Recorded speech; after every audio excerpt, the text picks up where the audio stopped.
como o inconsciente controla nossas vidas. Segundo a tradição grega, na entrada do templo de Delfos estava escrita a seguinte frase: "Conhece-te a ti mesmo e conhecerás os deuses e o universo." Uma frase simples de ler, porém com ensinamentos profundos e que ainda seguem como um mistério para a humanidade. Não por acaso Sócrates, um dos principais filósofos da história, afirmou que a única coisa que sabia era o fato de não saber nada, demonstrando que a sabedoria, no sentido do saber, era um desafio à altura dos seres humanos, mas que não é algo fácil de ser alcançado. De maneira geral, acreditamos conhecer muitas coisas. Atualmente, em um mundo que estamos conectados a tudo e podemos consultar praticamente qualquer informação através da internet, parece contraditório acreditar que, de fato, não sabemos de nada. Apesar de estarmos transbordando de informações, falta-nos ainda a sabedoria, ou seja, o entendimento de como nos encaixamos no universo e como operam as leis da natureza.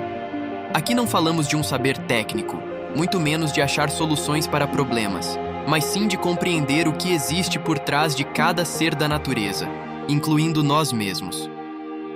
Se pararmos para refletir, por exemplo, sobre as nossas motivações diárias e a razão pela qual agimos em determinados contextos, poderemos perceber que nem sempre compreendemos a raiz dos nossos comportamentos. Colocando em exemplos, o que leva uma pessoa a trocar de celular a cada 6 meses? Ou a fazer compras quando se sente triste? Há outras dezenas de exemplos que poderíamos citar, mas eles não são necessários. Podemos inferir diversas respostas a essas perguntas, porém, na maioria dos casos, agimos por condicionamento e principalmente de maneira inconsciente. Somos conduzidos a partir de símbolos, ideias e comportamentos e reagimos de maneira programada a certas situações.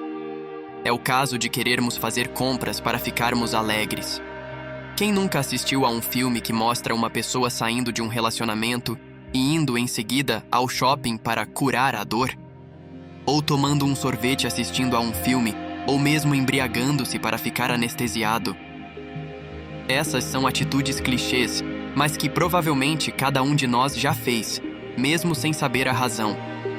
Isso, infelizmente, não ocorre apenas nesses casos, mas cotidianamente somos bombardeados com ideias e respostas para as mais diferentes situações.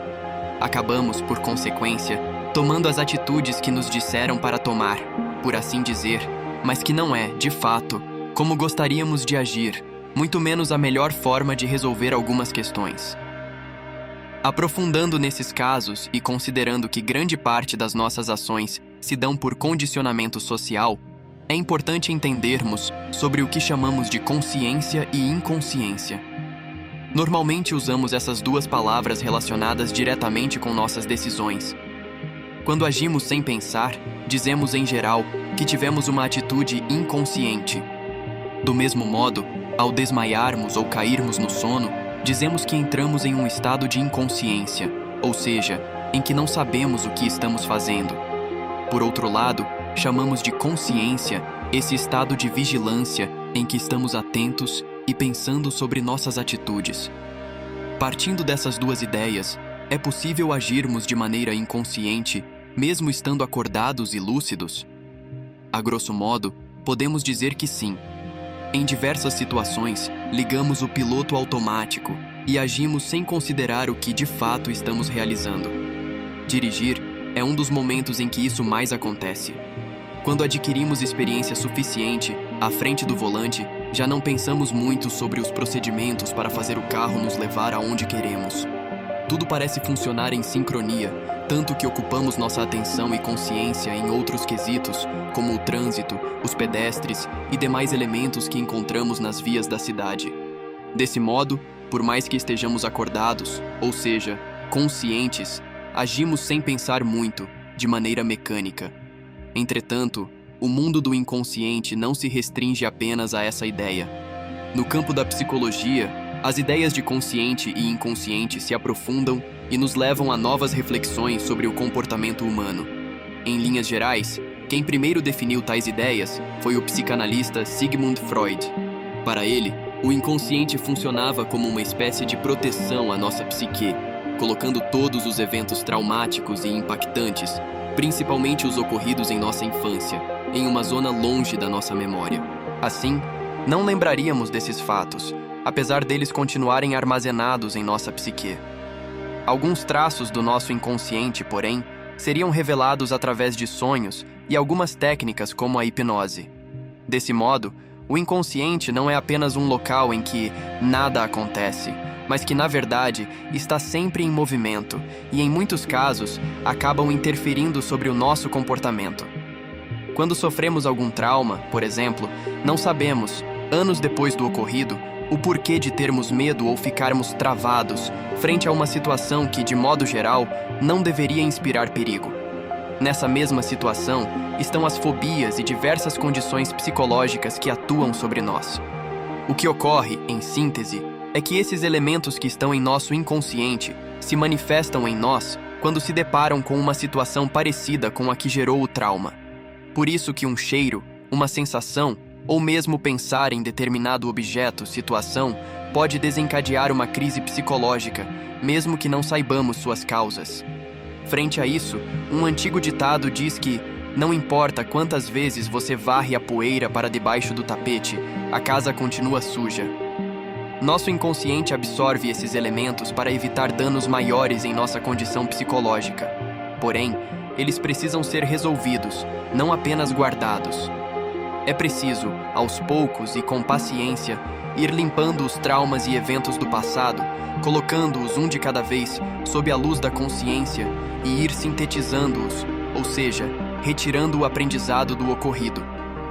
Essa não é uma tarefa simples e, em alguns casos, é fundamental a presença de um profissional, mas ainda assim é necessário realizar esse avanço para descobrir mais sobre a nossa mente.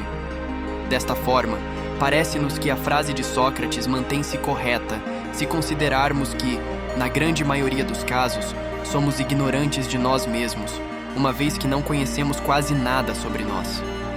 Se não sabemos manejar nossa psique, lidar com os traumas que nos ocorrem e somos, na maior parte do tempo, condicionados por elementos externos, propagandas, mídias, pessoas, etc., como podemos afirmar que conhecemos algo? Nossa vida é, em maior ou menor grau, conduzida a partir de elementos que não são da nossa escolha e, portanto, apenas aceitamos e seguimos o senso comum. Nos tempos atuais, é perceptível e cada vez mais impactante o modo como somos levados por esses condicionamentos. Assim, podemos considerar que a frase estampada no Templo de Delfos, 2500 depois, continua a fazer sentido, mas igualmente indecifrável. Enquanto não conhecermos a nós mesmos, ou seja, enquanto não estivermos verdadeiramente conscientes de nossas ações e não compreendermos o que nos motiva diariamente, pouco saberemos sobre as leis do universo e sobre os deuses. Por fim, devemos lembrar que a autoconsciência, ou seja, o fato de sabermos o que se passa conosco, é uma característica própria do ser humano. Só nós sabemos que nada sabemos, como disse Sócrates. Igualmente, só nós podemos saber como solucionar os mais variados problemas no mundo e no universo. Porém, nada disso será possível se antes não conseguirmos solucionar o mais misterioso e complexo quebra-cabeça do mundo: nós mesmos. Eis a nossa missão.